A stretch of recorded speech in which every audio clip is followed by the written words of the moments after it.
特朗普曾宣称的上任后100天内访华计划，如今已基本宣告泡汤。美媒 Axios 新闻网援引3名华盛顿消息人士透露，特朗普计划于5月中旬出访沙特，若此行程落实，这将成为他今年重返白宫后的首次出访。回顾特朗普此前言论，从1月20日正式上任算起，100天截止至5月1日。显然，5月中旬的沙特之行意味着他无法在承诺期限内踏上中国土地。同时，这也使得他参加俄罗斯5月9日胜利日80周年纪念活动的可能性化为泡影。此前曾有消息传出，特朗普期望在4月20日复活节前推动俄乌达成停火协议，而普京方面则寻求在5月9日之前实现停火，并向特朗普发出访俄邀请。据克里姆林宫发言人佩斯科夫所述，在2月12日的特普通话中，普京正式发出邀请，当时特朗普也表达了对尽快会面的期待。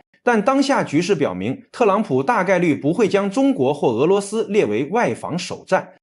3月份，中美之间的互争关税余波未平，双方高层接触尚处于初步阶段，距离特朗普所期望从中国达成的大交易重磅协议还有漫长道路要走。俄罗斯方面，尽管美俄初期在沙特的谈判看似顺利，可特朗普逐渐察觉到普京似乎在有意拖延，除非美国与乌克兰做出重大让步，否则俄罗斯对快速停火兴趣缺缺。特朗普上周末接受采访时已发出警告，若俄乌未能达成停火，且他认定是普京政府的原因，美国将对俄罗斯出口石油加征 25% 到 50% 的2级关税。透过这些现象深入分析，特朗普上任之初或许确实曾考虑将中俄设为外访首战，借此彰显他与其他大国领导人的良好私人关系，同时凸显自己与前任美国总统的不同之处。他时常诟病拜登、奥巴马处理不好与大国关系，渴望向选民证明自己并非深层政府的傀儡，而是能办实事的总统。然而仅仅2个月，现实的残酷便打破了他的幻想。他发现大国关系远比想象中棘手，普京在乌克兰问题上追求更有利条件，而中国坚持一贯沟通模式，即两国外交团队先达成协议，高层再进行私人接触，以最终敲定，并非特朗普期望的先私人沟通后定协议。无奈之下，特朗普只能回归过往模式，价高者得，哪个国家给出的利益多，就先出访哪个国家。此次拔得头筹的依旧是沙特，如同8年前一样。早在3月6日，特朗普就在白宫椭圆形办公室向记者透露，很可能在未来1个半月内访问沙特。他直言，通常美国总统会先去英国，但我这次可能要去沙特。上次我去沙特，他们拿出了4500亿美元。这次我跟他们说，如果你们愿在4年内向美国企业投资1万亿美元，那么我就会去。他们同意拿这笔钱购买美国军火和其他很多东西，所以我会去。特朗普完全以商人思维看待总统外访，在他眼中，首次外访具有极高交易价值，按传统去英国、美国几乎无利可图，甚至可能被盟友盘剥。相比之下，去沙特一趟能给美国带来数千亿乃至上万亿美元收益，何乐而不为？值得留意的是，这1万亿美元还是涨价后的结果。1月下旬，沙特最初答应4年投资6000亿美元，特朗普回应称上次是4500亿。如果这次额外再买4500亿或5000亿美元，我想我可能会去尽显商人式的讨价还价本色。沙特愿意掏出这笔钱，自然也有其政治考量。一方面，1万亿美元可保障未来4年自身安稳，特朗普计划在中东收缩力量，沙特不希望自身利益因此受损。另一方面，在巴以、伊朗等地区热点问题上，沙特期望制衡以色列对美国的影响力，实现自身利益最大化。此外，沙特还想继续充当美俄、美乌、俄乌谈判平台，扮演中间人角色，借此提升国际影响力。有消息人士指出，沙特原本计划在俄乌达成停火协议后安排此次访问。从特朗普将外访首战再次定为沙特这一事件管中窥豹，尽管他此次重返白宫来势汹汹，意图大刀阔斧改造美国，重塑世界格局，但诸多方面仍未脱离过往轨迹。本质上，特朗普还是那个以利益为导向、充满商人气息的特朗普。随着5月中旬的临近，特朗普即将开启其重返白宫后的首次外访之旅，目的地沙特成为全球瞩目的焦点。沙特在国际舞台上一直扮演着重要角色，其丰富的石油资源使其在全球能源格局中占据关键地位。对于特朗普而言，选择沙特作为首访对象，除了经济利益的驱动，背后还有着更为复杂的地缘政治考量。在能源领域，沙特是全球最大的石油出口国之一，其石油产量和出口量的波动对全球油价有着举足轻重的影响。美国虽然近年来在页岩油开发上取得了显著进展，一定程度上实现了能源自给，但在全球能源市场中，沙特的地位依然不可忽视。特朗普期望通过加强与沙特的关系，确保美国在全球能源市场中的话语权。一方面，他希望沙特能够稳定石油供应，避免油价大幅波动对美国经济造成冲击。另一方面，美国的能源企业也渴望从沙特获得更多的投资和合作机会。例如，美国的石油勘探和开采技术在全球处于领先地位，通过与沙特的合作，可以将这些技术输出到沙特，进一步拓展美国能源企业的国际市场份额。从地缘政治角度来看，中东地区一直是全球政治格局中的敏感地带。沙特作为中东地区的重要国家，在地区事务中有着广泛的影响力。特朗普政府在中东地区的政策一直处于调整之中，从之前的军事介入逐渐转向寻求战略收缩。然而，这种收缩并不意味着美国愿意放弃在中东的利益。沙特作为美国在中东的重要盟友，可以在维护美国在该地区的利益方面发挥关键作用。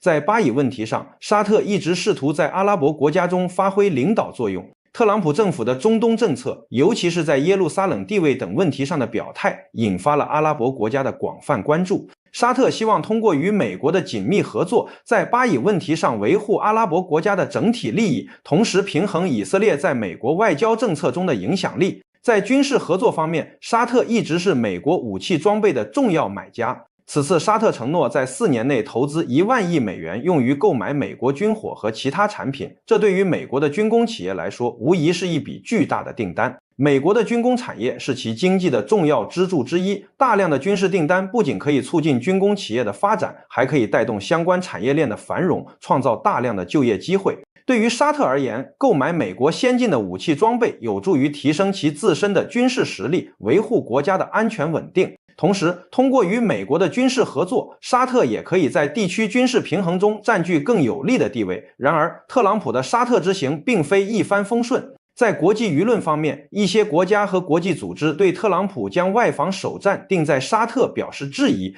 他们认为，特朗普的决策过于注重经济利益，而忽视了一些重要的国际问题，如人权问题。沙特在人权方面一直受到国际社会的关注，特别是在记者卡舒吉遇害事件之后，一些人权组织呼吁美国政府在与沙特的合作中应该更加关注人权问题，而不是仅仅追求经济利益。此外，特朗普的外交决策也引发了美国国内部分政治势力的不满。一些民主党人认为，特朗普将外访首站定在沙特是为了满足自己的商业利益，而不是从美国的国家利益出发。他们担心这种以利益为导向的外交政策会损害美国在国际社会的形象和声誉。与此同时，中国和俄罗斯也在密切关注着特朗普的外交动向。对于中国而言，尽管特朗普未能在100天内访华，但中美之间的关系依然是全球关注的焦点。中美作为世界上最大的2个经济体，双方之间的贸易往来和经济合作对全球经济的稳定和发展有着重要影响。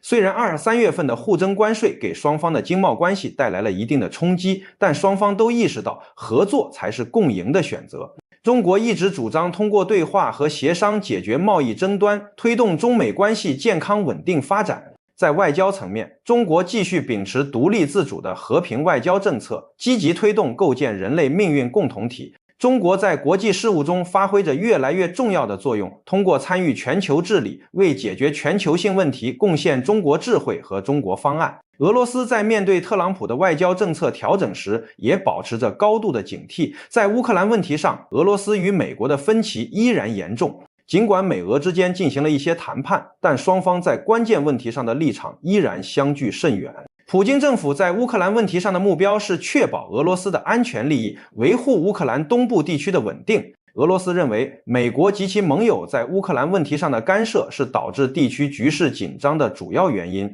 在这种情况下，俄罗斯一方面加强了自身的军事防御能力，另一方面积极寻求与其他国家的合作，以应对美国的战略压力。俄罗斯在能源领域与欧洲国家保持着密切的合作关系，通过能源合作，俄罗斯不仅可以获得经济利益，还可以在一定程度上影响欧洲国家的对俄政策。在全球经济格局方面，特朗普的外交政策调整也对全球贸易和投资产生了深远的影响。特朗普政府一直奉行美国优先的政策，通过加征关税等手段，试图保护美国国内产业，促进美国制造业的回流。这种贸易保护主义政策不仅引发了与其他国家的贸易争端，也对全球供应链和产业链造成了冲击。许多跨国企业不得不重新评估其全球布局，调整生产和投资计划。在这种背景下，全球经济增长面临着一定的不确定性。一些新兴经济体受到的冲击尤为明显，他们的出口市场受到限制，经济增长速度放缓。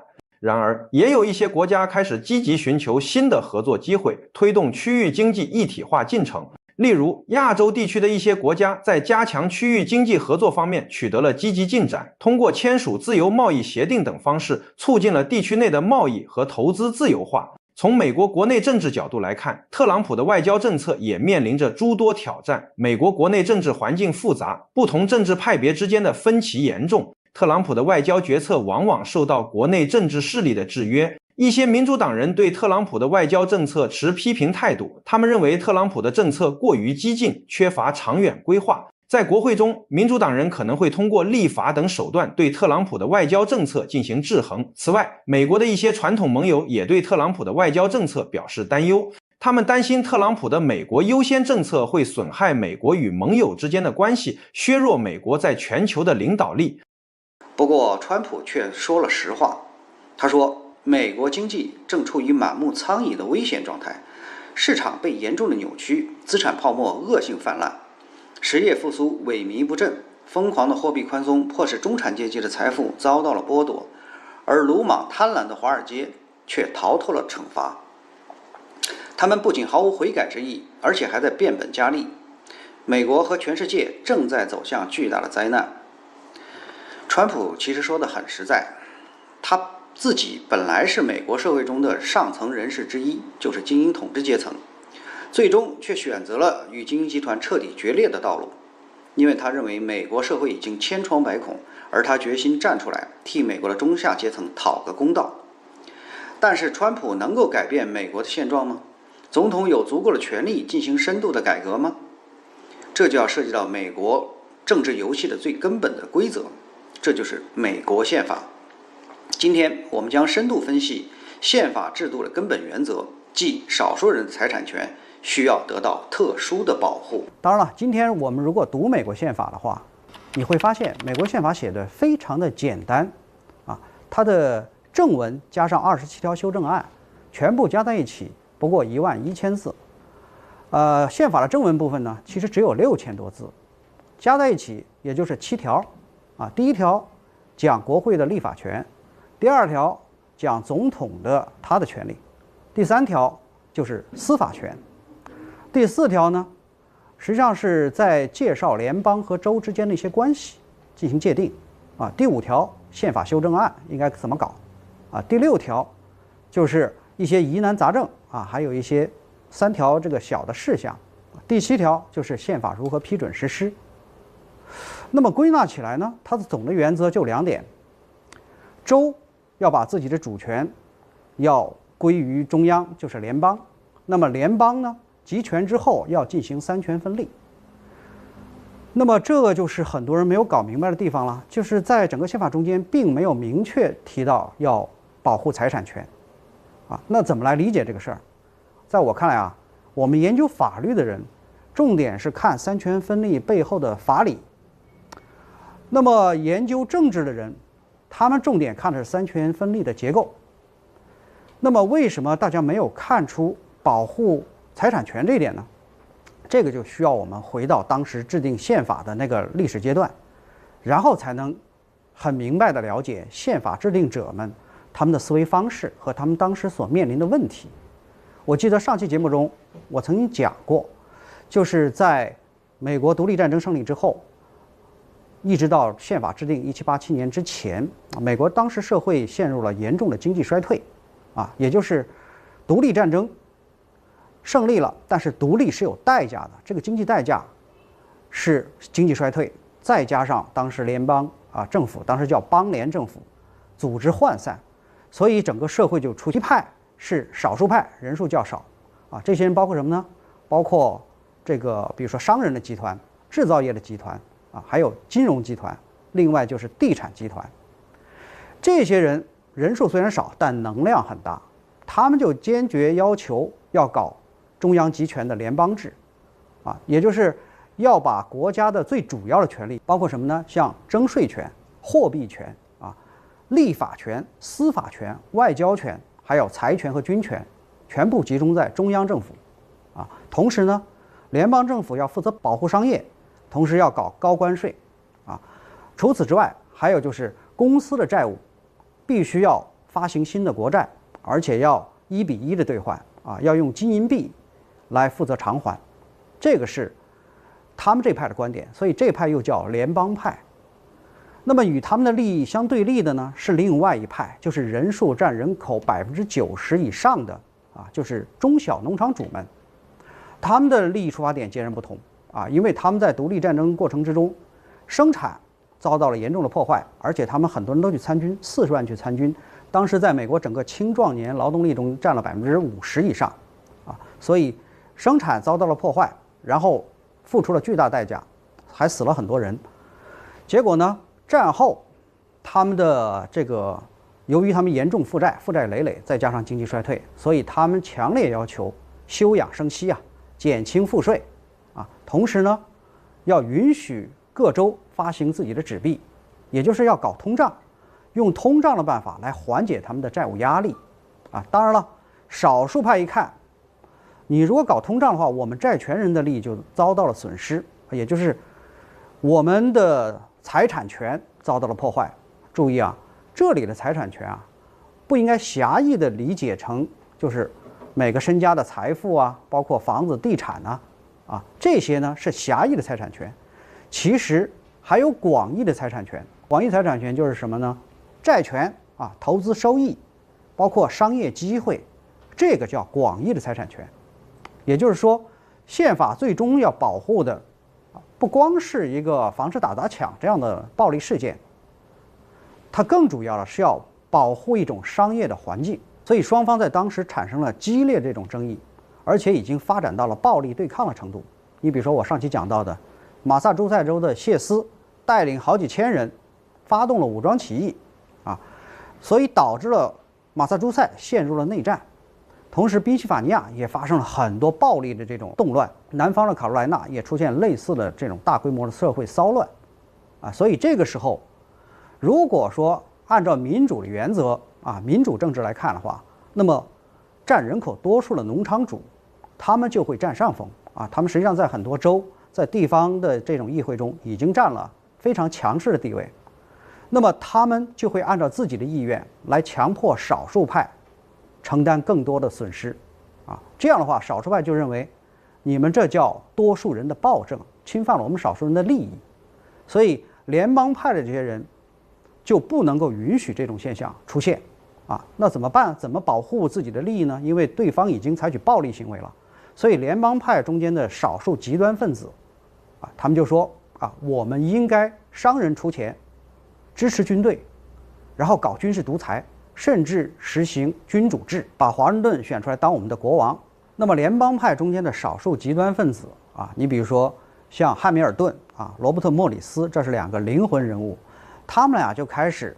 去鼓动那些军官因为这些军官已经常年没有拿到军饷了，谢斯也正是因为这个原因起义的也就是说鼓动他们进行军事政变也就是迫使联邦政府接受他们的这种联邦派的这种主张。正在这种兵变要爆发了最危急的时刻，华盛顿知道这个消息了，然后他马上就赶到军营去做这些军官的思想工作也就是华盛顿告诉大家，无论发生什么情况，军队都绝不应该介入政治去推翻民选政府，这是不能容忍的。当然这个事情后来被压下去了，所以我们可以设想一下当时美国出现了一种严重的这种局面，这种危险程度到了一种什么程度？多数派在发动武装起义，少数派在密谋策划军事政变，所以双方围绕着这个财产权，就是经济利益这个问题，已经达到了水火不相容的程度，甚至有可能爆发流血和内战。那新兴的这个合众国，就是美国刚刚成立嘛，非常有可能陷入内战，甚至崩溃这样的一个局面。也正是由于这么危险的情况，所以联邦派中间的骨干分子，他们就决定要绕开现在的邦联政府，直接制定宪法，然后强行推行这个宪法。这就是1787年制宪会议的主要任务。那么这个制宪会议呢，就是各州推选自己的代表，一共来了55人。这55人中间，中小农场主利益的代表一个都没有。如果我们分析一下他们的组成，你会发现很有意思。40人手上是持有大量公债的，就公债债券啊。然后呢，24人是属于放高利贷的，15个人是属于奴隶主，还有14个呢是属于土地投机商，还有11个是大的工商业的巨头。在这里我们要注意一下，就是奴隶主也可以放高利贷，工商业主也可以搞土地投机，所以这些人聚在了一起，他们所要达到的目标就是要实现这个所有权力要向联邦政府来进行集中。那么由于他们的身家的利益跟这次会议能否成功有巨大的关系。你比如说上期我们讲到过，以前的旧公债由于没有政府的税收作为抵押，所以它的价值贬得很低。那么如果联邦政府成立，新宪法通过，那么新宪法将以未来国家税收作为抵押比如说关税，然后全部以金银币来全额偿还本息，进行1:1的兑换。这就会导致持有旧公债的人，他们的公债就会被变成新的美国国债。这样的话，他们手中所持有这个公债的价格将立刻翻20倍这是一个什么样的数量级呢？这笔财富将足以买下当时美国全部领土的1/10，可见这个财产权太巨大了，一定要得到保护。除此之外，新宪法还要规定，就是所有的货币要由中央来发行，废除地方政府发行纸币的权利，而且全部要使用金银币。这样就使得放高利贷的这帮人，他们的利益获得了极大的保障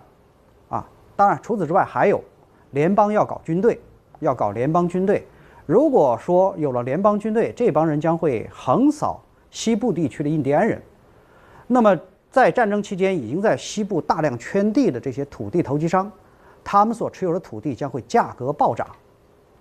当然了，还有联邦政府如果保护关税，进行关税保护的话，制造业主将会获得超额利润然后统一市场形成，那么大商人将会有更大的商业机会。这些都是广义的财产权，这些都需要宪法进行有效的保护。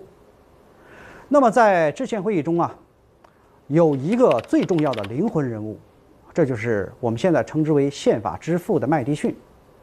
麦迪逊的思想深受英国哲学家约翰·洛克他的影响在洛克看来，政治的主要目的就是为了保护财产权。那么麦迪逊把这个概念做了一些引申，他认为政府的首要目的是为了保护个人的这种才能的多样性，也正是才能不一样导致了财产权的多样性。那么在现代社会的这种保护制度之下，就必然会出现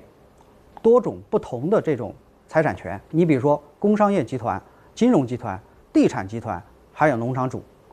它就会形成不同的阶级。而这些阶级为了捍卫自己的利益，就一定会分成派系。他在分析派系斗争的时候有一个非常著名的观点，就是自古以来这种派系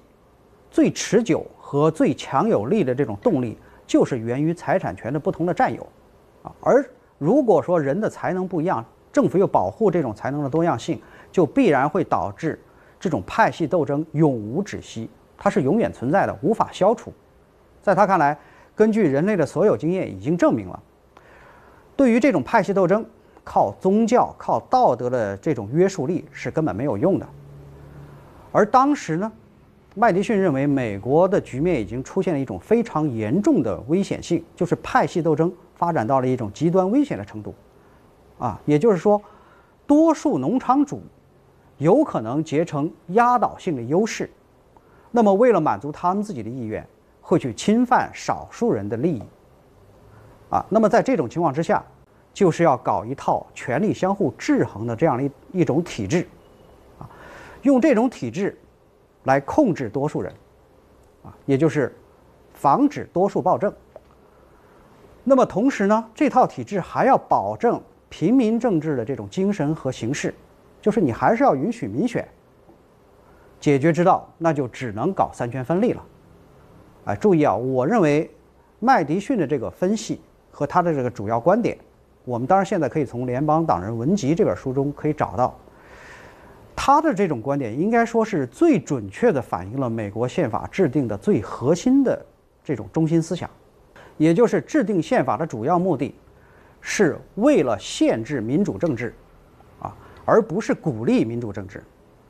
他这个观点当时在参加会议的制宪会议的代表中，应该说取得了完全的一致的看法。你比如说，制宪会议中有一个代表格里，他就认为现在国家出现了巨大的政治动荡，主要的原因就是民主政治过了头，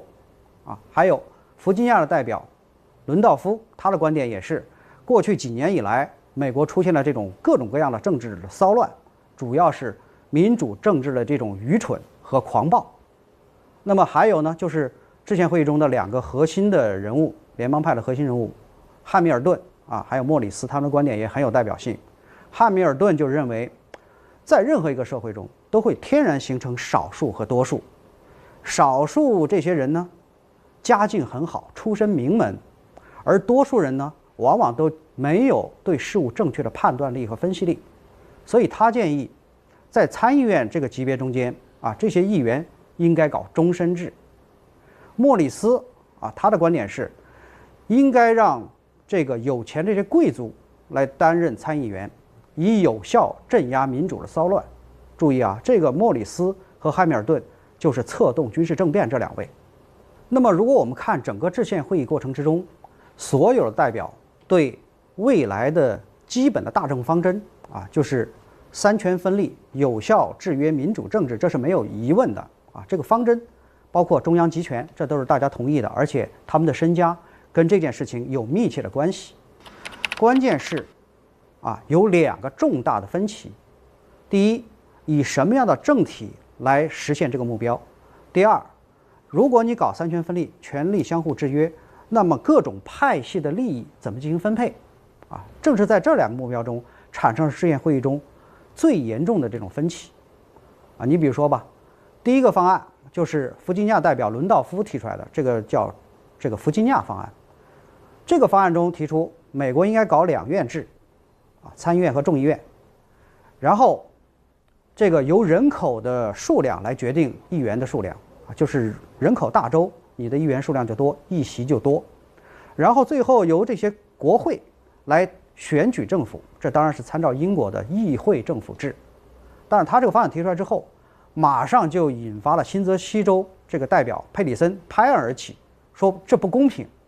为什么？因为你弗吉尼亚人口多呀，你是人口大州，我们新泽西人少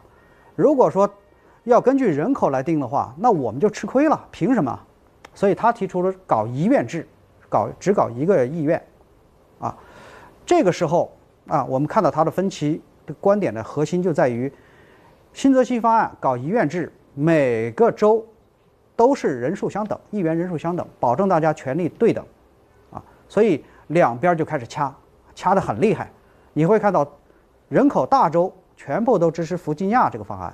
而这些小州全部都倒向了新泽西。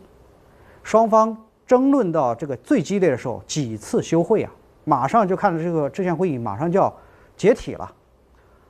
吵得昏天黑地。这些代表就说，当时就是靠一个头发丝儿的力量维持住这会议没有散架。你像这个参加会议的这个富兰克林，他那时候年事已高，80多岁了，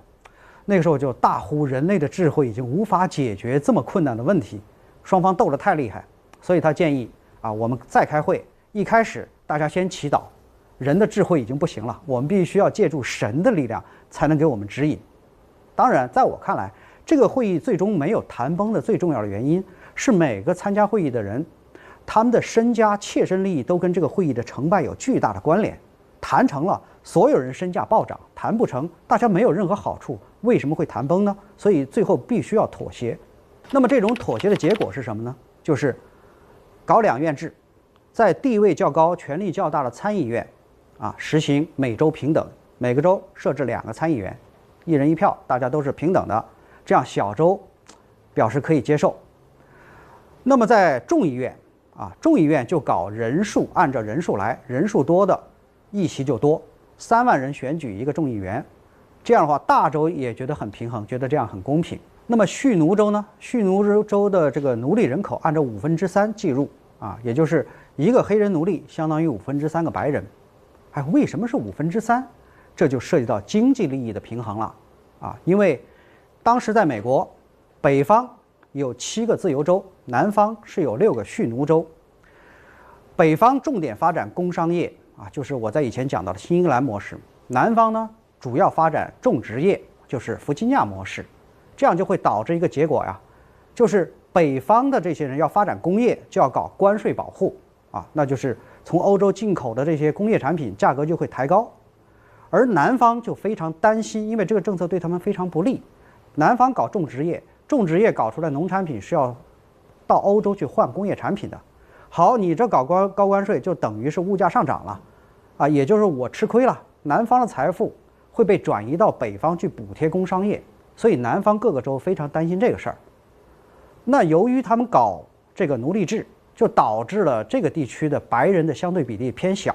就跟这个我们当时说的巴巴多斯情况是一样的，白人的移民不愿意去这些地方。那怎么办？人数偏少，那在众议院选举中间，你的议席就很少，通过议案你就阻止不了，所以他们强烈要求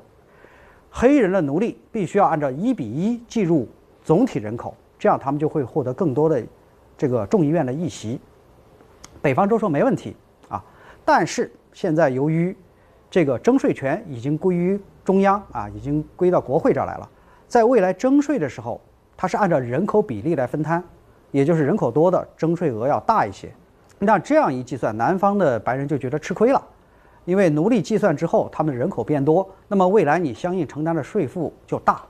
所以他们在摊税这个问题上，他们就坚持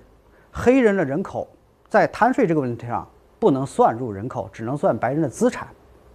那北方这些州就说你这叫不讲理2个好处你都想占。体育论坛上，老王看到一个有意思的帖子，有人问 NBA 金州勇士队的库里是黑人吗？这个问题问得很有代表性。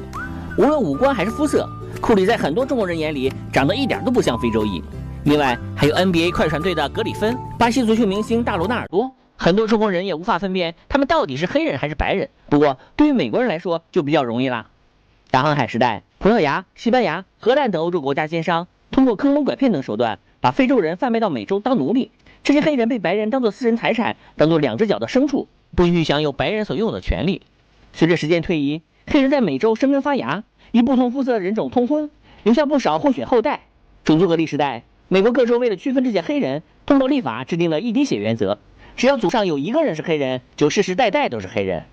种族隔离政策在美国延续了数百年，一直遭到美国黑人的反抗。1950年，堪萨斯州的黑人铁路焊工奥利弗·布朗为了争取自己女儿琳达·布朗在只招收白人的公立学校就读的权利，起诉了当地教育委员会，最终经过数年的诉讼才获得法院的胜诉判决。这件案子令美国种族隔离制度瓦解，因此被称为深刻影响美国的重要案件之一。现在一滴血原则虽然被美国最高法院判定违宪，但是这个观念在许多美国人心里依然根深蒂固，认为身上只要有一滴血是黑人的，那么就是黑人；白人身上只要有一滴血不是白人的，就不是白人。例如浓眉大眼的奥巴马，哪怕他身上有1半白人血统，但是依然被称作第1任非洲裔总统。好，最后我们说一个通知，在今年年底呢，我们会搞一个这个全年的一个线下粉丝活动来回顾2016年，展望2017年。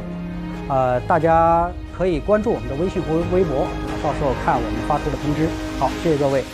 所以双方又开始掐，最后结果就是最后妥协。那也就是说，黑人人口就算3/5吧，这是吵架吵出来的这个妥协的结果，啊。那么除了这个之外，还有一个关于经济利益的一个重大的妥协，这个妥协就是奴隶交易。北方的这几个州坚决反对奴隶交易，要求禁止，而南方，特别是南卡罗来纳，他们就立场非常坚定，就说如果你反对奴隶交易，我们现在马上就走，这个宪法立刻就崩盘了。为什么卡罗来纳这么坚决反对呢？他的附近，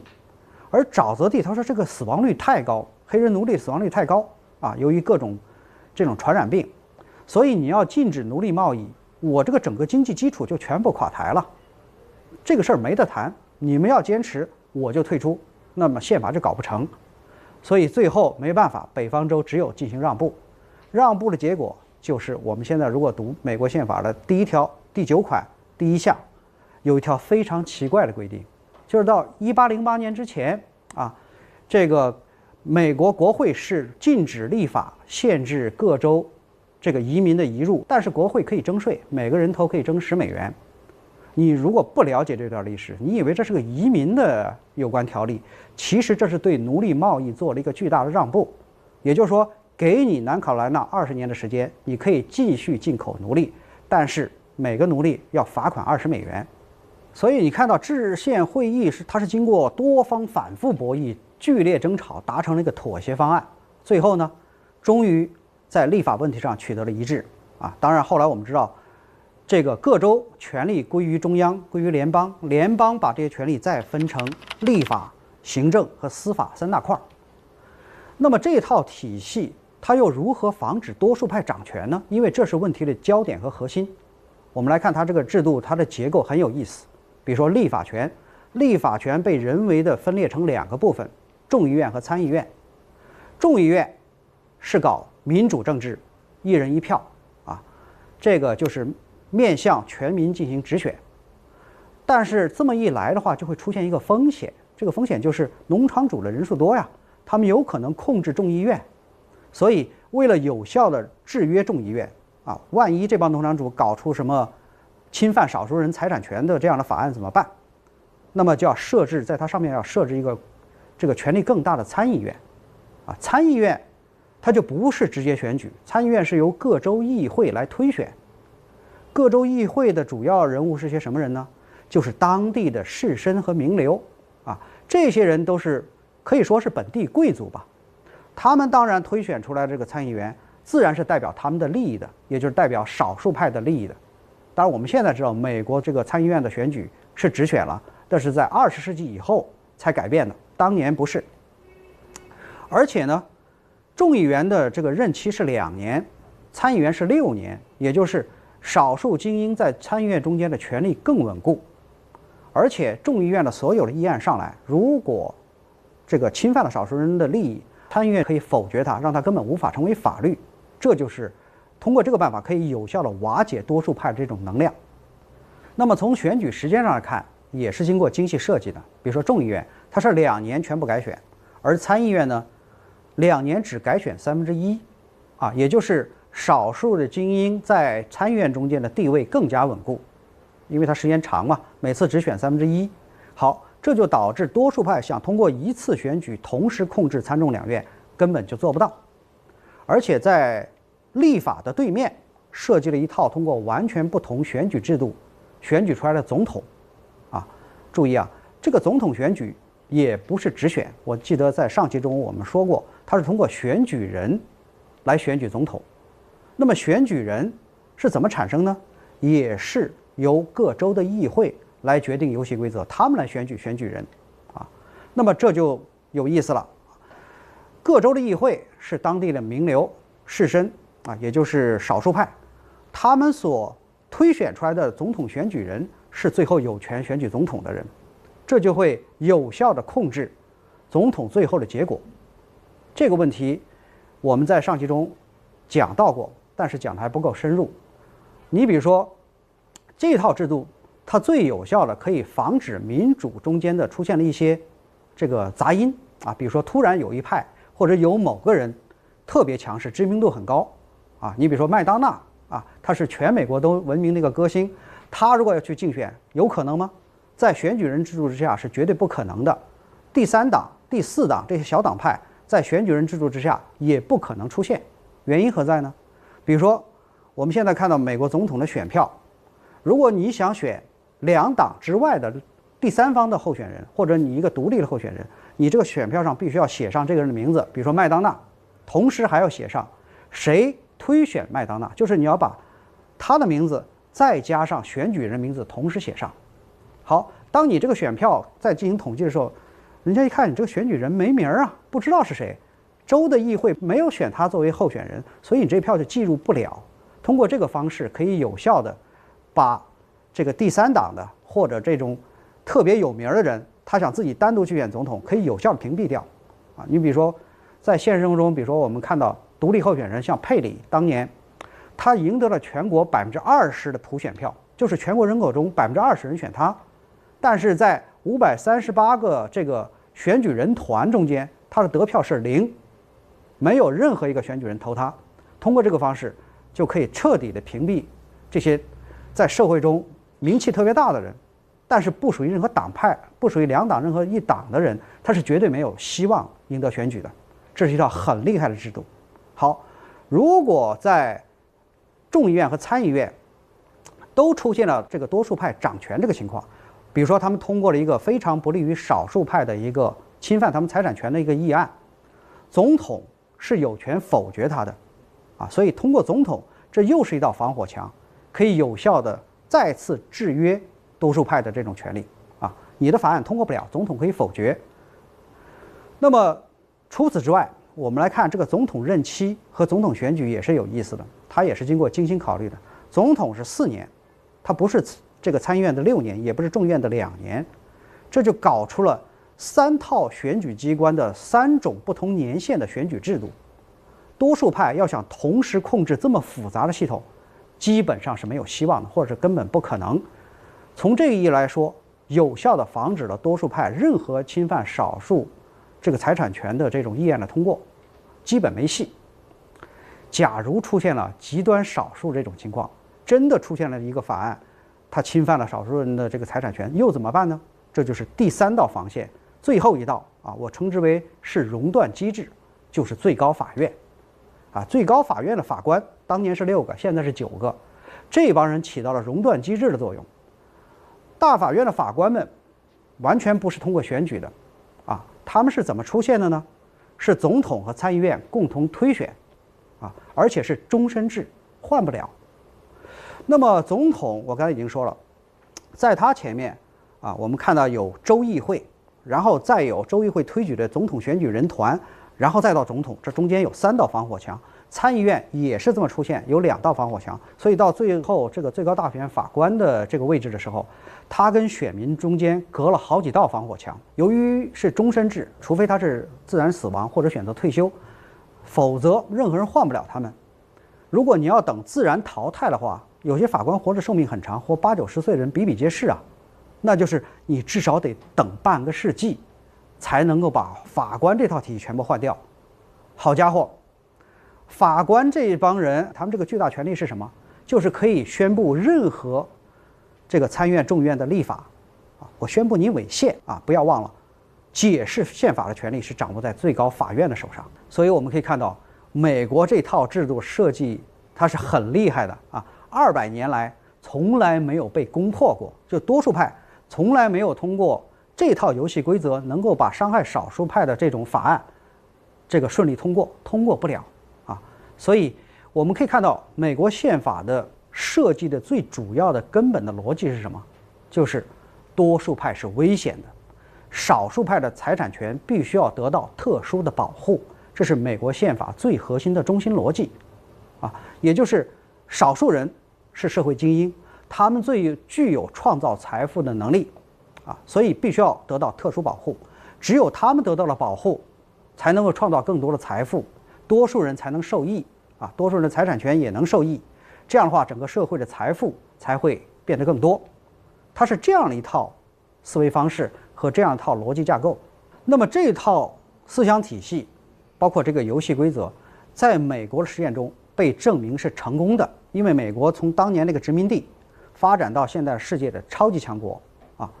主要可以说是这套政治制度的保证。但是，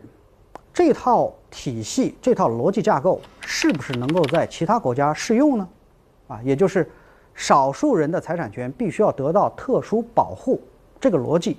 是不是放之四海而皆准的呢？这就必须要经过深度的分析。这个逻辑在我看来，它存在着2个非常重要的隐含前提。